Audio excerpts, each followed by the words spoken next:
Hello, welcome back to my channel. My name is Beth and this is Best Bookish Reviews, and this is my wrap up for the month of November. So this was a very good reading month. As you know, I was trying to finish my 52 books in 52 weeks. So the very end of October, I was finishing that up. So let me tell you first what I'm still reading as November is going out. And I don't think I'm going to get these read because this one, I'm only on chapter 3. I am still reading An Irish Country Doctor by Patrick Taylor, and Barry Laverty is going to become an assistant doctor to Dr. Fingal Flattery O'Reilly at Ballybuckle. And so it's a very country setting that he's going to, and he is not used to this type of environment, and things are run differently there. So I'm anxious to get into this and start, have things happen. And he's met a couple people, but they are very standoffish from him. That is a buddy read with my friend Chris. This is also a buddy read. It is Ruta Sepetys' Salt to the Sea. I am only on 167 in this one. I'm not quite halfway yet. I might be halfway by the end of the day. But this is about 4 teenagers. It's set in 1945. Each one was born in a different place. Each one is hunted and haunted by tragedy, lies, and war. Okay, so it doesn't really tell you about them. There is Joanna, who is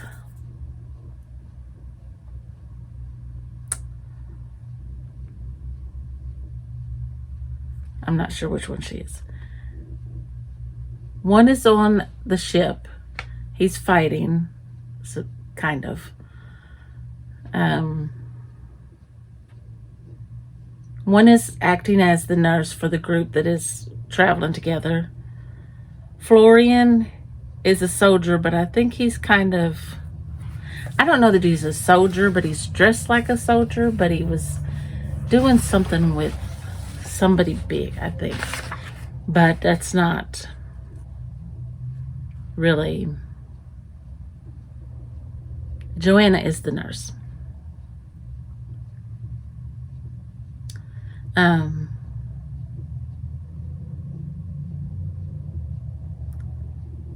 And Emilia is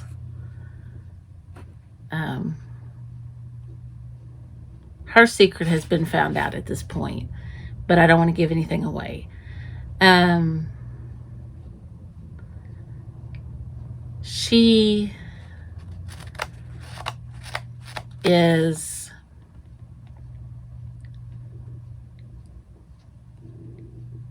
I'm not really sure. I think she's from Poland. I'm not real sure. Not real sure on that. I could be wrong. And then I'm also still reading London, the biography by Peter Ackroyd. I'm enjoying this, but I'm only on 156. I'm a little further because I haven't moved my marker. I've been listening to it. So maybe 160, 165. But I'm going to finish it because it is really interesting. And I do have the audiobook, of course, but I'm learning some things. Now, I'm not catching everything, but I am glad I picked it up. So that is what I'm still reading for my November books. So let's start with a couple of books that I don't have on hand that I finished at the beginning of November. So the first one is, I have to put it up here, A Quiet Life in the Country And this is about Lady Emily Hardcastle, and she's a widow. She's very strange, and she has a very secret past. Let me see how many times I can say very. She has a maid, a lady's maid with her, and it's also her confidant, and she's also kind of her bodyguard. She knows martial arts.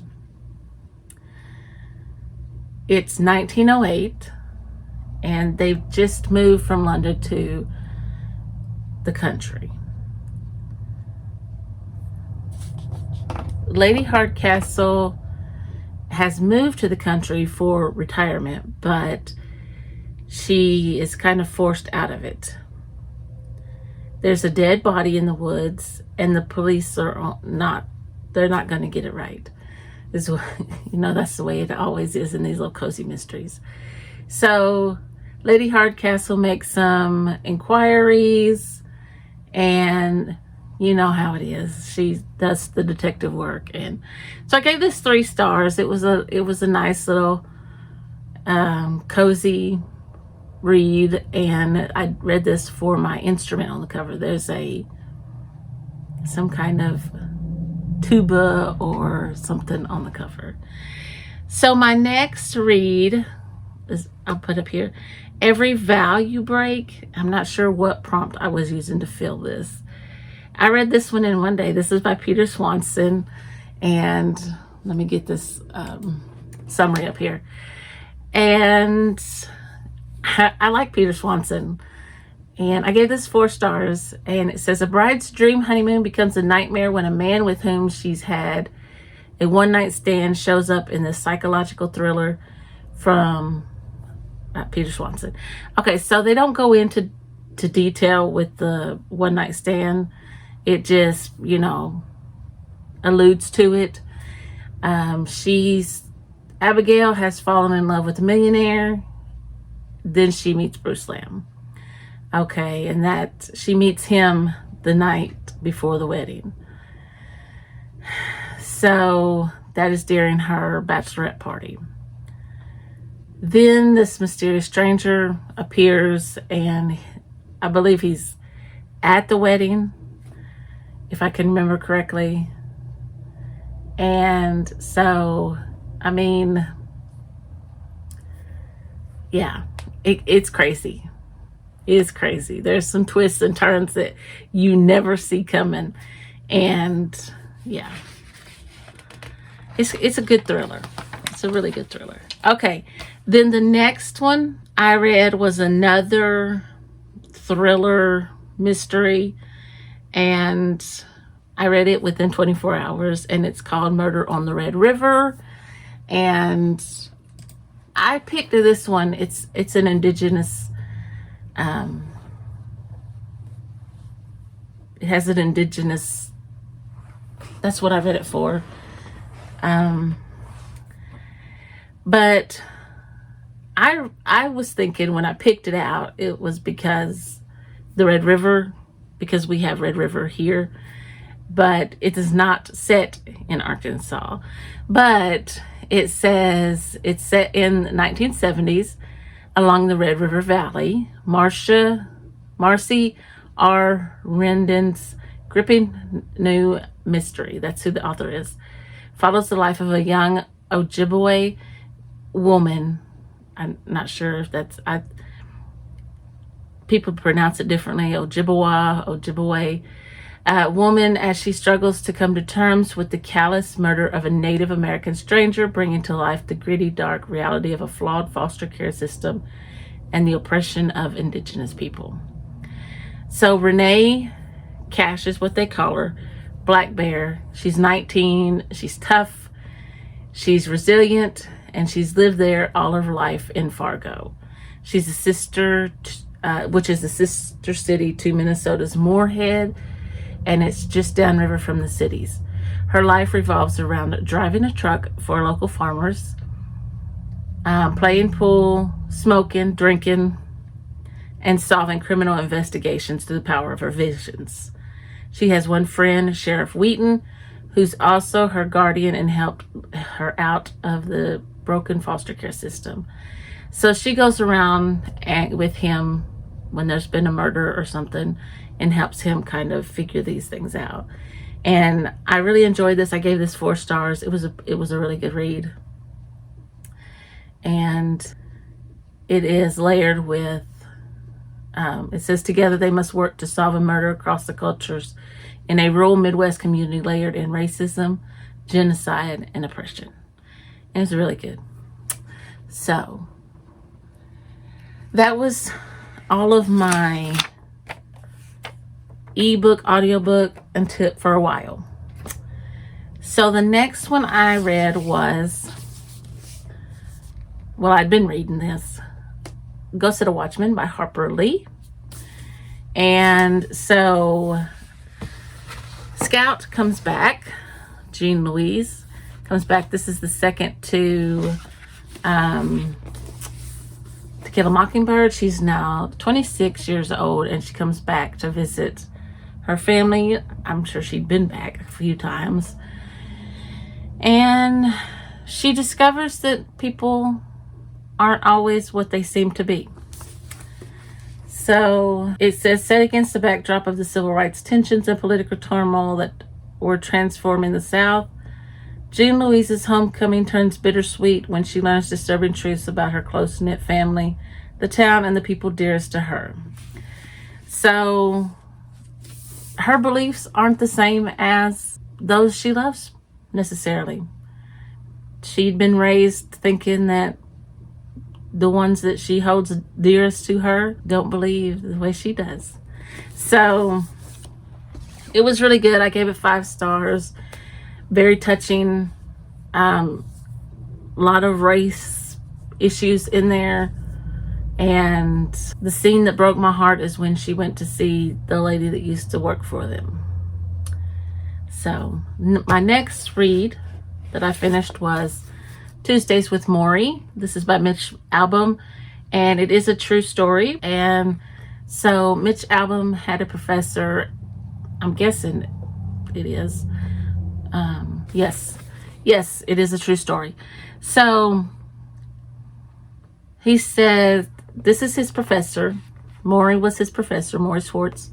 And he took any class that he could take with Professor Schwartz. And then when Professor Schwartz ended up with ALS, better known as Lou Gehrig's disease, he had to have one more class with him. And this is the result of it.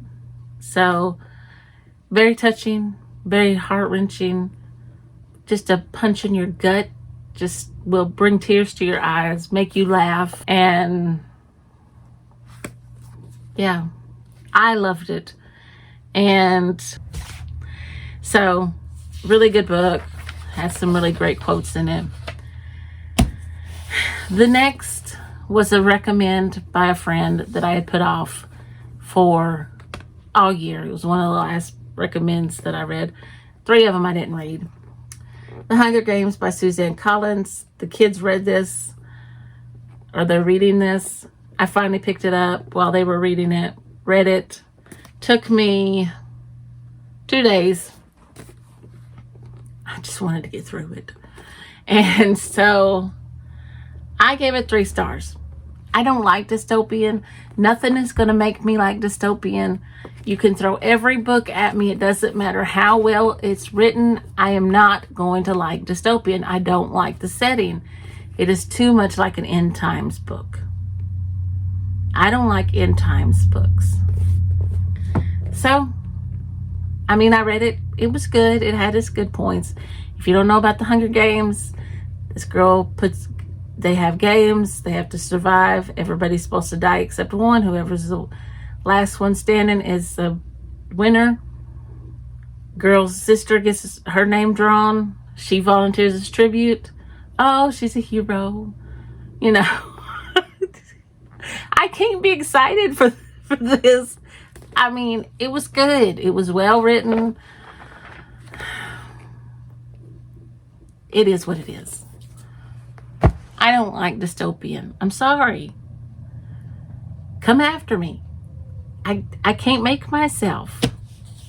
I try to tell everybody. Okay, so the next book I read it same day. Sophie Kinsella, What Does It Feel Like? Sophie Kinsella wrote this book when she was, I guess, diagnosed, or after she had fought this illness, or while she was fighting this illness. It says, Eve is a successful novelist who wakes up one day in the hospital bed with no memory of how she got there. Her husband, never far from her side, explains that she has had an operation to remove the large malignant tumor growing in her brain.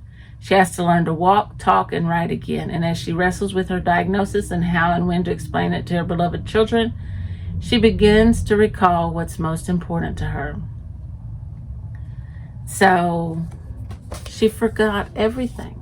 She forgot being diagnosed and how to walk, how to talk, how to write. So she had to go back and learn it. And so Sophie Kinsella had to deal with that. And it's just a beautiful story. Beautiful story. 5 stars. I really enjoyed it. That was my first Sophie Kinsella book. I will be reading more from her. Next book that I finished, and I didn't take my tabs out. I didn't even take my sticky notes off. I finished Killers of the Flower Moon by David Grann. I was so disappointed. The one person I didn't want to be involved, and I knew he was going to be involved. I saw it coming from a million miles away, and I was fighting it all the way. I gave it 4 stars because it disappointed me that way, but it was such a wonderful story. It is nonfiction, but it is such a good read. But I just was so let down because of who was involved. But this is about the Osage Native Americans, and they were moved to Oklahoma, and oil was discovered on their land, and they became rich. And then once they became rich, they started dying off. People were murdering. Somebody was murdering them, and so that in turn gave birth to the FBI. It was a good book. I liked it. Anyway. My next read was Broken Bayou, and I didn't pull up this was my author debut in the second half of 2024, and it's about a troubled child psychologist, and she returns to a small Louisiana town trying to protect her secrets. So Willow Waters is at the height of her career. Something happens on screen when she's on this show, and it's disastrous. So she retreats to Broken Bayou, and this is where she spent most of her childhood summers with her aunts and her mom and sister. So she's going there to clean out the attic and get her mother's things, I believe. So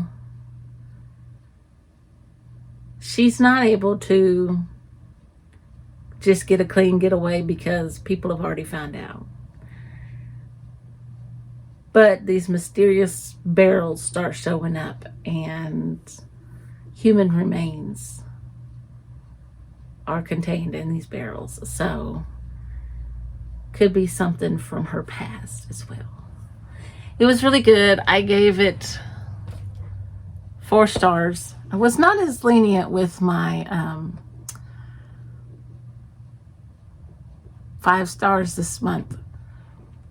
But also, if y'all want to read that, and it's really pretty good, I thought, it's on KU.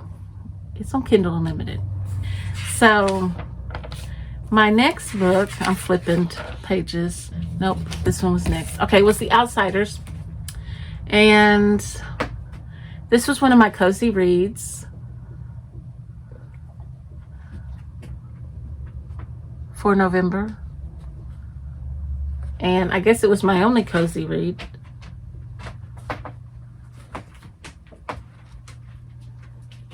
I guess. I don't read very many cozy books this month. But I have been in love with this book since I was 13, 14, whenever I first read this book. Ponyboy Curtis and his band of greasers that he hangs out with, his brothers and their friends.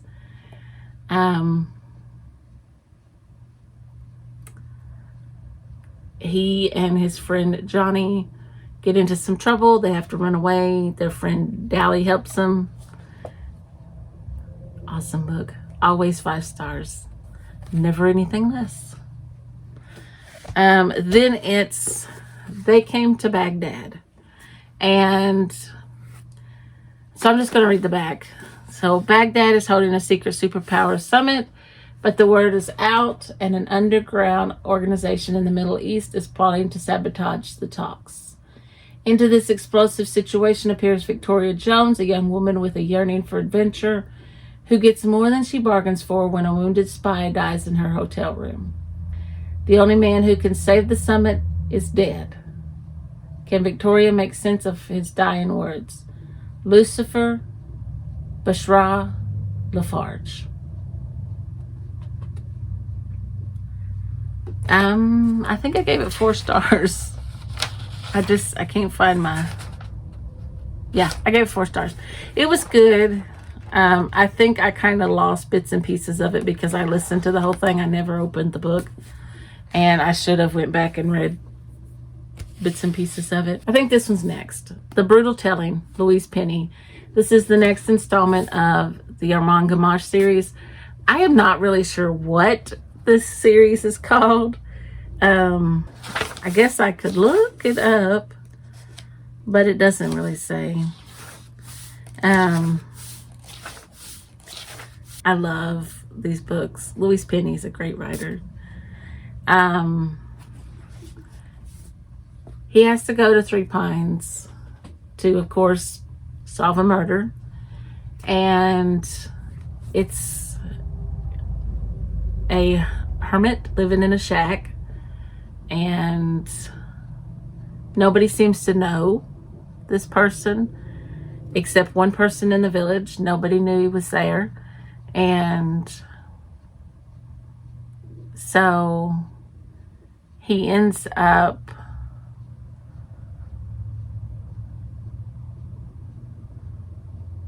making an arrest, but he doesn't really believe in the arrest. And that's all I'm going to say about it.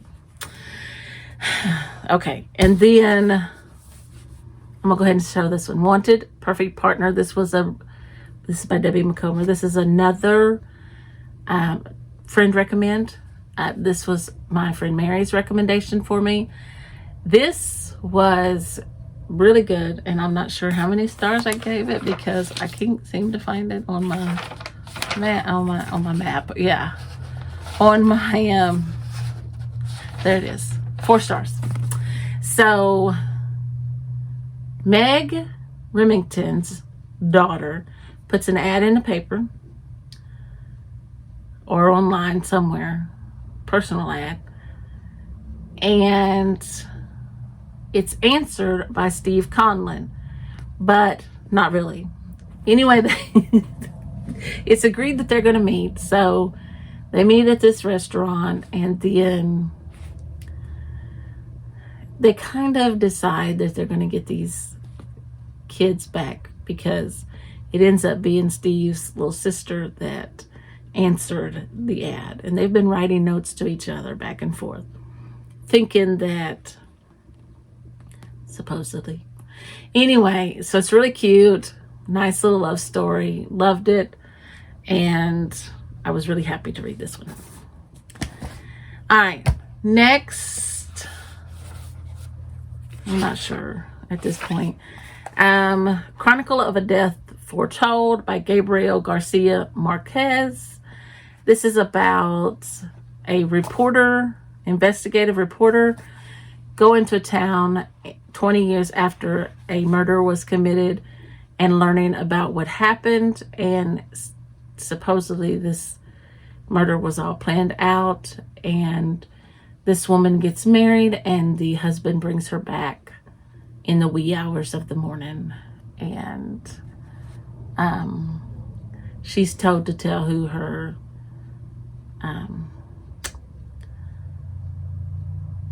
first was, and so she gives a name, and obviously she doesn't give the correct name, I'm assuming. So I don't know if she does or not. I never figured that part out. But yeah. So anyway, then I was doing a buddy read with Tiffany from Beautiful Minutia and Charlene from Coffee in a Book. Okay, and we read The Tenant of Wildfell Hall by Anne Bronte. And I'm not sure if it's 5 stars or not. See, Agnes Grey was 5 stars for me, but I didn't like it as much as I like Agnes Grey.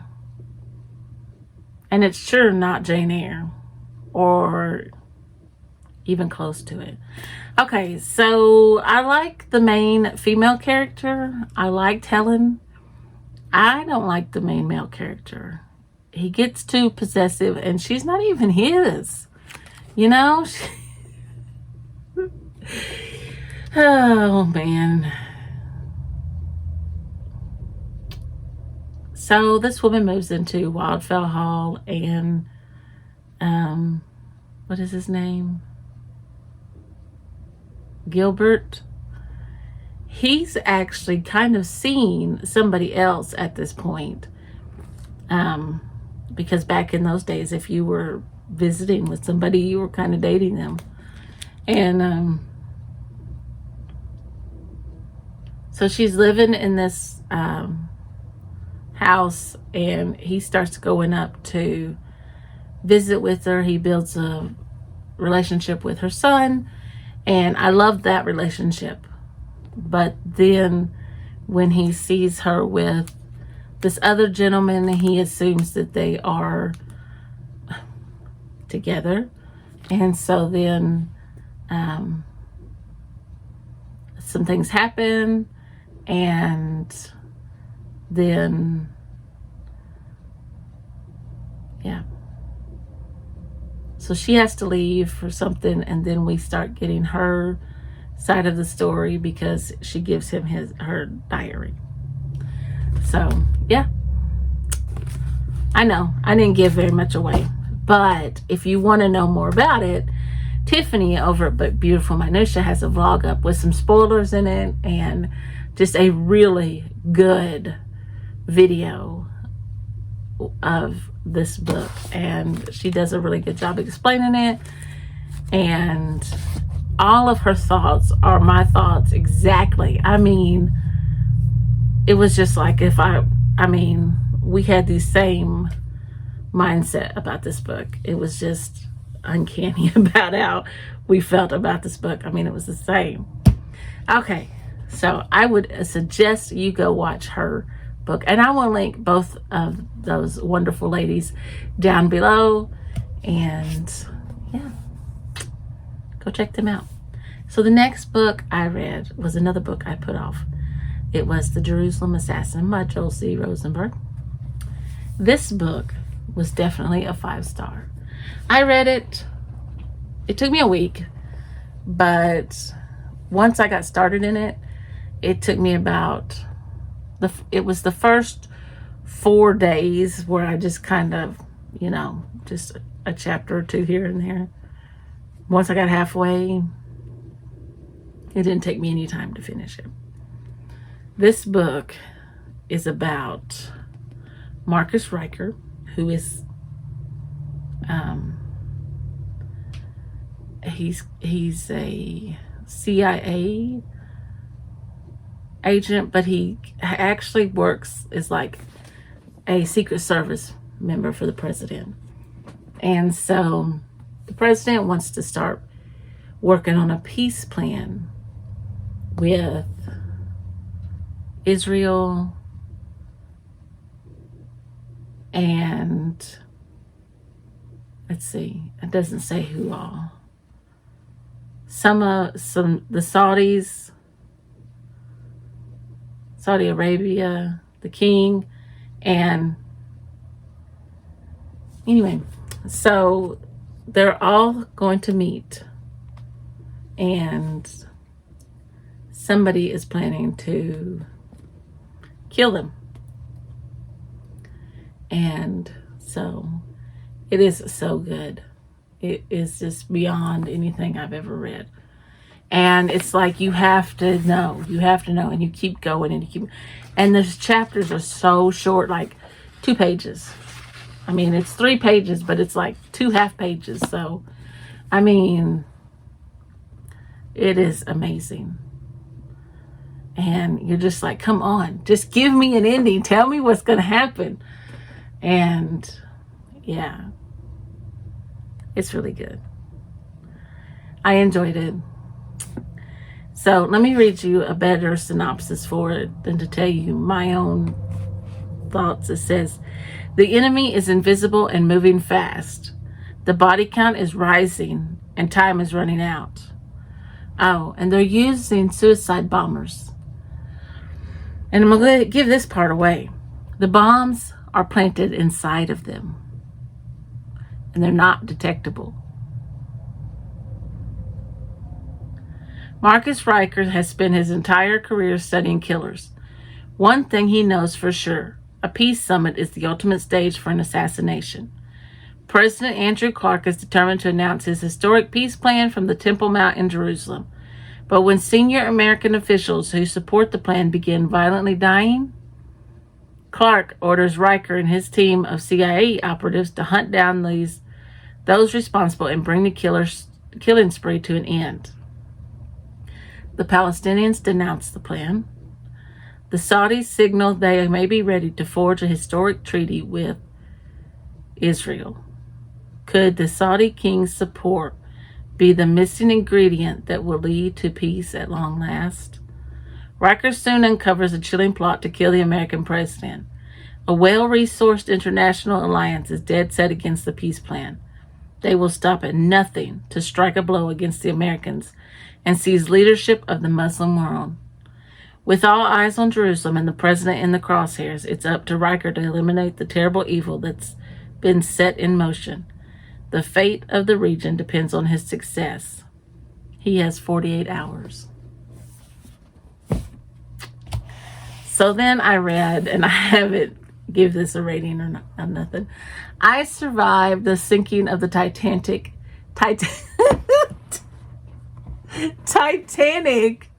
1912, and this is just a graphic novel, and I enjoyed the illustrations. It took me about 35 minutes to read through it. Nice little, just a little graphic novel. I bought it for my kids and thought, I'm just going to read that so I can get another book on my list.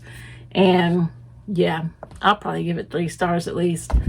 And yeah, just about the Titanic. And then the last book I just finished it just before I started filming. The Book Thief, finally, by Markus Zusak. And I'm going to give it 5 stars. This is about, what's her name? Liesl Meminger, who goes to live with some foster parents. And she calls them Mama and Papa. And Papa plays the accordion, and he teaches her to read, and he also teaches her how to roll cigarettes. She has a best friend named Rudy, and the one thing that always sticks out is he keeps asking her for a kiss, and she keeps telling him no. This will tug at your heartstrings. Oh my goodness, it will tug at your heartstrings. And isn't that little girl in there just as beautiful as she can be? But it's so good. Oh my goodness, it's so good. And it is told what I would believe to be Death's perspective. So, yeah, it's so good. I cried at the end. I bawled. So, not too bad. 18 books for the month. And I had a really good reading month. If I had to pick a favorite, let me give you my top. Oh yeah, I couldn't pick a top. Oh yeah, I have to go with a 4. There's 4. This one would probably be number 4. This would be the lowest one. But I really liked it. I really enjoyed it, and I will probably read it again.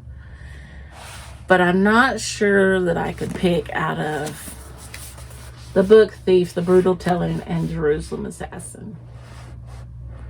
So, different reasons. They all are different.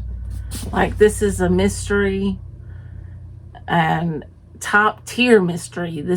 She's very well written mystery. Thriller, political thriller, historical fiction. And you can't pick between them. Those are my top 3, with Ghost of the Watchman as a close second. So, if you enjoyed this video, click that like button, that thumbs up button for me down below. And if you want to see more from me, click that subscribe button. And don't forget to go check out everybody that, don't forget to check out Tiffany and Charlene and Chris, my friend Chris, who buddy reads with me all the time. And also got some big things in the works for next year. And for next month, we have a readathon. So be sure to tune in for that. And I will see you in the next video. Bye.